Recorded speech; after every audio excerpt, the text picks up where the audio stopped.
Hey, what's going on, everybody? It's your boy, excuse me, CJ Mello. How's everybody going? How's everybody doing? I know I skipped last week's episode, so to speak. So what I'm gonna start doing is doing like alternating comic Saturday, let that for a week, and then news or whatever information I have for the next episode, and then like do keep doing that. I feel like doubling up during the week probably is not the best thing. Give each episode some time to breathe. Have people listen to whatever they want to listen to. But this week we're talk about a couple of different things. The Rock and just all that that's going on. James Gunn, Zachary Levi, Shazam movie, all that stuff. And we'll talk about the possibility of Teenage Mutant Ninja Turtles: The Last Ronin becoming a game. And I also want to give a couple quick shout outs. I want to give a quick shout out to the Geeky Dad podcast, the Wrestling World podcast, the Stupid Minute podcast, if I said that correctly. I feel like I'm a little bit tweaked there. And, oh my God, listen to Get Help Dad podcast. I want to give them all a shout out. You know what I'm saying? Good stuff. You can listen to them anywhere you listen to your platforms. Mainly use that Good Pods. That's probably one of the best platforms I've ever used out there. But yeah, let's get on with the episode, you know? So first thing I want to talk about is Jenna Ortega, which currently plays Wednesday in the new Wednesday Netflix show, has been reportedly cast in the Devil Born Again reboot that's going on Disney Plus. I wonder what she'll play. I'm very intrigued because she plays a phenomenal Wednesday Addams on the show on Netflix. So if this is true, again, the source was Deadline. This is probably like a month ago. March 11th. Oh no, like 2 weeks ago. So she would have to play. She doesn't have to play because she's been acting for so long. She started on Disney Channel as like a little kid. But I'm trying to think what could she play? Would she play like a friend or an antagonist or a protagonist? Because she plays, like I said, she plays like not caring kind of attitude very well. Like, if you've seen Wednesday, you know her, like how she acts. It's like, I don't care about this. This is not cool. What is wrong with you? I don't like this. Is not fun. You have issues. Kind of like monotone kind of talking. I can see her playing a character like that. But yet, I feel like they wouldn't do that to her in this. Because she's already playing that on Wednesday. She would have to be more of like, I feel either aggressive or like super nice and super sweet in this like show and stuff like that. Also, Funko, switching over to other stuff, we're just going to keep going, has somewhat spoilers, if you care, don't care, Justice League cameo is going to happen in The Flash. Now, if you've seen Shazam Fury of the Gods, which I have not, but I already know a couple things that happen, Wonder Woman is in a scene with Shazam. I don't know what scene it is. Don't know exactly. I know she's in the movie though. Well, Funko released like what the Funkos that are gonna come out when the movie comes out and stuff like that, and Wonder Woman is one of those Funko Pops. Like Gal Gadot's Wonder Woman. So I'm wondering how she. And then I also heard after I read this was that she just finished doing a scene in Aquaman 2. So is she connecting? Because remember, the Flash is technically supposed to be Flashpoint. So is Aquaman 2 pre-Flashpoint? You know what I'm saying? And yeah, and Shazam Fear of the Gods pre-Flashpoint. And I don't know extra credit scenes if there is any. I've not seen Shazam yet. The second one, I've seen the first one. So I wonder how she plays into all three of these movies. Because Shazam came out already. Was it last week, 2 weeks ago? The Flash, I believe, comes out in July. And Aquaman 2 comes out, I think in December, like the first one did. And then you got Blue Beetle in the middle there. I think August, if I'm correct. So I wonder how all that connects to bring in, get rid of the old guard, so to speak, and bring in the new guard of the Justice League or Justice, whatever you want to call it, DCU, DCEU, and all that good stuff. Oh God! And then Ben Affleck, since we're keeping it with superhero stuff, has basically said he's not going to direct a movie under James Gunn. If you remember years ago when after he finished doing the Batman for Justice League and stuff like that, and Batman vs Superman, he said he wanted to direct a Batman movie or direct a superhero movie under the DC window. But obviously that never happened. Creative, I think it was, if I remember correctly, that they just had issues. They couldn't figure it out who and what they were gonna do, so it just never happened. But now he said officially under James Gunn, he's not gonna do it. He said James is a great guy, but creativity, they're probably in two different directions when it comes to this whole universe that we call DCEU and stuff like that. So I have nothing against James Gunn. Nice guy. Sure, he's going to do a great job. I just wouldn't want to go in and direct the way they're doing that. So like the way they're doing these movies and shows, probably a whole different way Ben Affleck was going to take Batman. And to me, Robert Pattinson is actually a great Batman. So I don't care what anybody says. He did a phenomenal job as Batman. Now switching over, I want to make sure I don't miss anything when it comes to the DC stuff. And I had all this stuff down too. So yeah. So Tom Cruise, Top Gun, Jerry Maguire, that guy. He asked the director of the Flash movie, hey, can I get an early copy to see the movie? And they were like, sure. Probably wasn't fully edited yet and stuff like that. And Tom Cruise basically says, this is the kind of movie we need now. Everything you want in a movie. Okay, reverse those sentences. Everything you want in a movie, and this is the kind of movie we need now. Now, I'm not saying I'm not a fan of Ben Affleck. I mean, Tom Cruise, but I do respect most of his stuff. Most of those things he's done has been pretty decent stuff. He is the king of freaking Mission Impossible. I prefer the first two. Besides the point. So one, I don't think it's fair, even if it was fully edited or semi-edited, that Tom Cruise got to see this before anybody else. Like, that's not cool, my guy. Like, what the heck? I get he's a big movie star and stuff like that, but that's not fair that he should wait like literally the rest of us are going to be waiting. But secondly, when it comes to the Flash movie, it has officially been marked PG-13.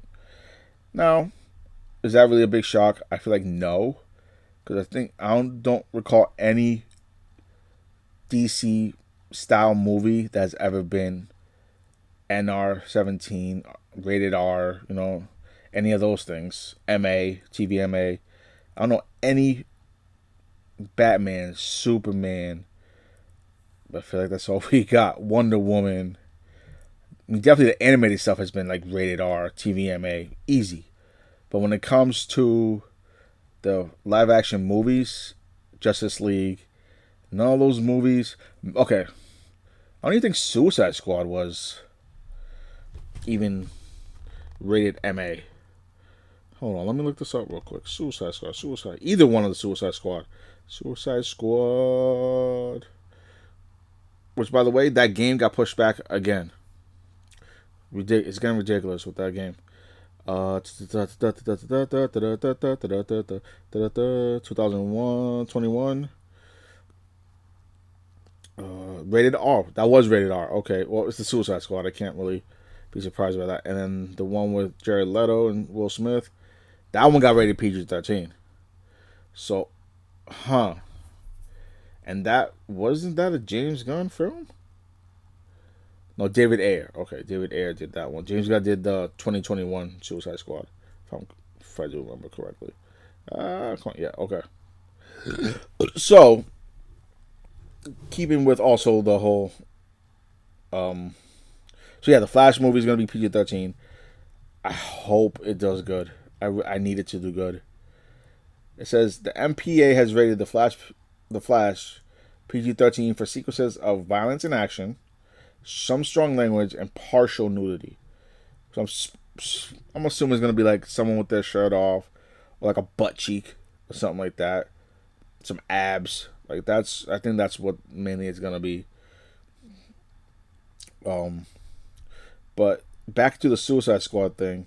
So Suicide Squad, Killer Justice League has been delayed again.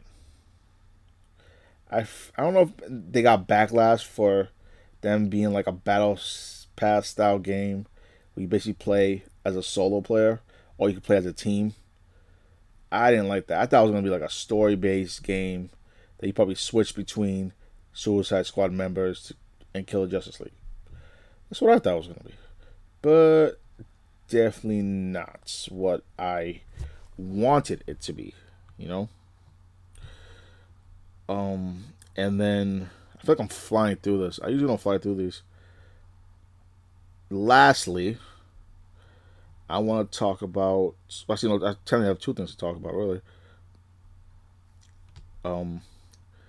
how supposedly The Rock, Dwayne Johnson, blocked Zachary Levi's Shazam from being in the Black Adam movie. He did not want Shazam in the movie. Because, as I feel like most people know by now, Dwayne Johnson pushed very hard to get Henry Cavill back as Superman.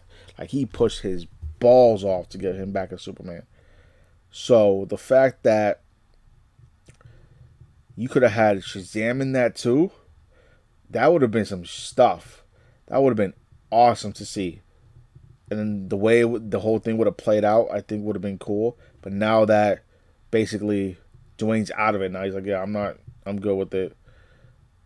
Essentially, Dwayne was trying to take over, I feel like, DC pre-James Gunn. Because Black Adam Telling was done before James Gunn took over. And like I said, he got Henry Cavill back. But I think Henry Cavill's done. But also, supposedly, Henry Cavill has still been in talks with James Gunn about maybe pursuing something else, maybe in the world of DCU, DCEU, whatever you want to call it. I mean, there's hopes. I mean, Henry Cavill played an awesome Superman, so we can't keep like bringing it back and forth. Just let it be. James Gunn is doing his own live-action young version Superman Legacy. Let him do that. We don't know what it's gonna be, how it's gonna be. Let the man do his thing. He did the Guardians, awesome movies. He did the holiday special with the Guardians, hilarious. He did the Suicide Squad 2021, freaking awesome. Peacemaker, awesome. Come on now, people. So far, he's hitting it on the right terms. Now, how all these other movies and TV shows are going to connect within each other, that's what we need to wait and see for. But so far, James Gunn has given us stuff, telling they were all Marvel. 2 was DC, but the rest was basically Marvel. He's given us stuff that we can be like, yo, we might have some good hopes for this. Because James Gunn telling has nothing to do with Shazam, and has nothing to do with Black Adam. Not even Blue Beetle. So, Aquaman, he probably has more say in that one, because I feel like they're just finishing up doing all the acting and stuff on the sets and stuff. They're not even on post-production yet, I don't think. Probably another month or two before they're in post-production. So James Gunn's doing this thing. I don't know why people sleep on this, man. And then Zachary Levi posted, "The truth will set you free," basically saying that finally you told people like what was really going on. I could have been in your movie. We could have done some big things together, but no, you want to be a rude boy, so to speak, and you not let me into your movie? Fine, whatever. I got my own movie. I got 2 movies. I haven't seen it yet. Shazam 2. but I guarantee you it's better than Black Adam was. To me, Black Adam was it was too how do you call it? Too Dwayne Johnson. If you know what I mean. It was just too much of him, if that makes sense. Like too much of him as The Rock, as Dwayne Johnson, as The Rock, as Dwayne Johnson. If that makes any sense to anybody. But yeah, here's when I'm gonna take a break, and then we're gonna talk about the Last Ronin video game. What? All right, we'll be back in a second. Hey guy, what's going on? Do you guys ever feel tired and you just want a nice little pick me up to, just wake you up a little bit, but won't drag you down right after you finish? The energy's all gone. Go check out W.GG. Literally, I actually bought it. You know what I'm saying? And I tried it. I'm like, first thing, the flavors are fucking phenomenal. One almost tastes like a Starburst. It's called Dub Slime. That's just ridiculous. But my favorite one is Galaxy Grenade. Has a nice sweet taste. It tastes a little berry-ish, little berry style to it. It's delicious. But you also go check out. Go to W.GG. And if you use my code MFG22, you get 10% off your order, all right? Thank you all once again. Again, W.GG. Use code MFG22. So lastly, y'all, what we're going to talk about today is the TMNT The Last Ronin, which is probably one of the best comics to me of all time, has a game in the works. It's supposed to be a God of War inspired style game. Excuse me. Now, if you haven't read it, quick synopsis basically is all the turtles are dead. In the first issue, we don't know who the Ronin is. We try to figure that out as we get towards the end of the issue. We find out it's Michelangelo, and he basically has all his brothers' weapons. He's wearing a black goodness, what was the thing? Headband. I don't want to call it a headband. It's not a headband, but I'm gonna call it a headband that they wear over their eyes instead of wearing like his regular orange. He wears black. He's trying to stop whatever's going on and attack Hiroto. I remember that. Basically, Shredder's grandson. He's trying to get to him because he's the reason that his brothers and Splinter are dead. But by the end of it, he feels like he failed, so he tries to kill himself. But at the last second, this girl comes in and saves him. To basically jump a little forward, it's April and Casey Jones's daughter, Casey Marie Jones, that essentially saves Mikey. And then Mikey finds out April's still alive. She lost an arm and a leg, so now she has a robotic arm and leg. Casey Marie Jones is basically part of the resistance, trying to save people, trying to destroy Hiroto's plan about taking over New Manhattan, basically, which in reality he already has. And it breaks down each, like, issues 2, 3, and 4 are basically about how Raph died. That's issue 2. Issue 3, I believe, is how Donnie died. And then issue 4 is about how Splinter and Leonardo died. And in between those episodes, there's like you see Michelangelo traveling through snow and stuff like that, which is basically what the new issue, which I haven't read yet, The Last Ronin, The Lost Years is.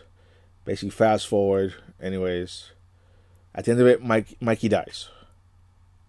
Mikey kills Hiroto, but he dies in battle by the end of it and stuff like that. But luckily, at the end of this whole series of The Last Ronin, we get 4 new turtles that I guess Casey Marie Jones saved. And now that's also part of The Last Ronin, the Lost Years. You get to see those turtles as they grow up and basically being taught by Casey Marie Jones. So, to me, having a game based off The Last Ronin, I think is fucking awesome.